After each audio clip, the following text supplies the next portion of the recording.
meie säästuõhtusöök. Me oleme siiski eestlased, eks ole.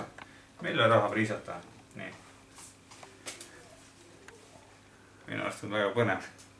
See on tunduvalt parem õhtu, kui meil eile oli. Eile me jagasime kamba inimestega oma ruumi. Täna me otsustasime, et me tahame magada.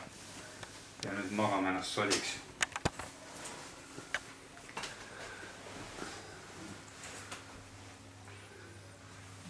Siin on vannituba. Räägi mõnest lõbusast loost ka.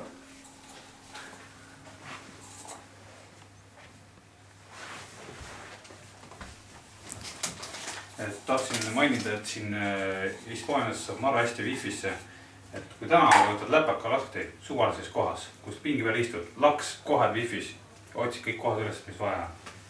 Aga siin hotellitoas ma olen kuskil Uverikus. Siin on ainult mingisugused kinnised Wi-Fid, need siin me ei saanud. Aga muidu linna peal väga hästi saab Wi-Fisse. Ma soovitan tulla Hispaaniasse Wi-Fisse.